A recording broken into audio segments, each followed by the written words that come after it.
With each day that passes by, we are only getting closer to the official release of Star Wars Episode 9 by writer and director J.J. Abrams and Chris Terrio. This is Mike Zero. If you guys are new to the channel, do make sure to subscribe to see future Star Wars content.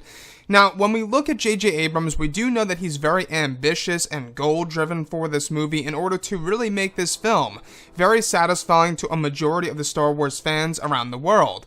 And one thing that a lot of people are really looking forward to seeing in this film are the various cameos from the originals and the prequels making their way into this film. Now, these past couple of weeks or so, we've been learning a whole lot more about this movie when it comes to some of the set leaks, the set designs, the concept art, and storyboard descriptions, etc. One of which has all to do with Obi-Wan Kenobi in Star Wars Episode 9. Specifically, one of the sequences that were shot included a sequence over in Cardington that involved an actor in a motion capture suit playing the character of Kenobi to recreate the Alec Guinness version of Obi-Wan. It's described that the set included a return of Ben Kenobi's hut that was recreated and was used for background material. It said that the set the actor was on included lots of sand, once again giving big hints that Tatooine is back in this movie.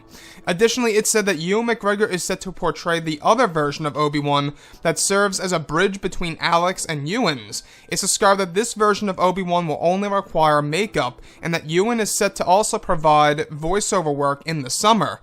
So, what do I make out of all of this? What do I think about the first part of this unnamed actor in a motion capture suit and actually portraying the Alec Guinness version of Obi-Wan Kenobi? Now, first things first, I will say that the proof is there in Rogue One, a Star Wars story, that these techniques can work. Do they look slightly off? Yes, but they do work in order to pass it off as great material.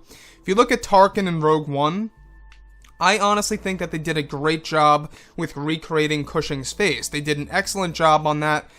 Certain little angles and certain little lighting techniques, you could see some flaws here and there, but other than that, guys, I think that they did a fantastic job on recreating Tarkin, so that's exactly what they're aiming to do with the character of Obi-Wan Kenobi in Episode 9, is to give us that Alec Guinness version in this movie on the planet of Tatooine. And the reason as to why I do believe that this is Tatooine, and this is where things begin to get very exciting, is that one of the set pieces that were used as background material was actually Ben Kenobi's hut.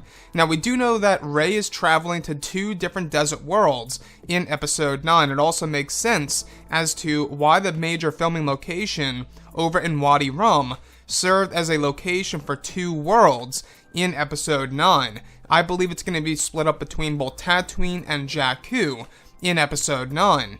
So, Rey going to Tatooine, there's definitely got to be some kind of purpose to it all in order, to really give us a sense of why Rey's actually going there.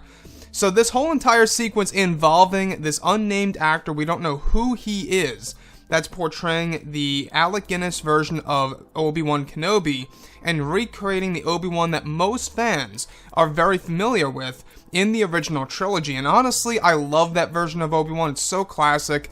I grew up with Star Wars A New Hope, and that was honestly the most watched Star Wars film for me growing up as a kid.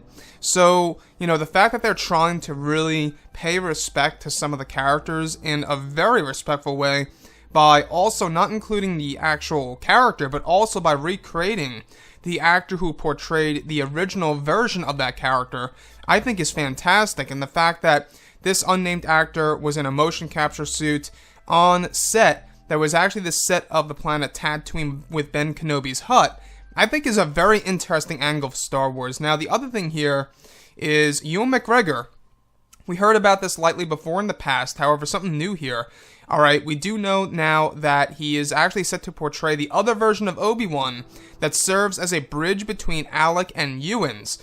So it's kind of like imagining just Ewan McGregor appearing to be older, and it also makes sense as to why this version of Obi-Wan will only require makeup, and that Ewan is set to also provide voiceover work in the summer, which we went over just a couple of days ago. So, him doing all of this for Episode 9, he definitely has to make room for some of the other projects that he's working on. I believe he's working on 2 different movies as we speak. So, this summer is when things begin to, start rolling with Ewan McGregor, and he provides dialogue and does, other pieces of work in the form of voiceover. So, with that being said, like I say, one of the other sequences involved Ewan McGregor that was actually set to portray the other version of Obi-Wan. Now, I believe that this all has to do with the reshoots that are going to take place next month in April, because we do know that they are going to be including either new scenes or recreating some of the scenes that were shot for Episode 9. Often, in Star Wars, reshoots are very important, and April is going to be a very important month for Disney and Lucasfilm in order to shoot some new sequences and do some amazing things for this movie. So let me know what you guys think about the whole entire scene here involving the unnamed actor in the motion capture suit on the set that is set to actually emulate the planet of Tatooine, with Ben Kenobi's hut in the background.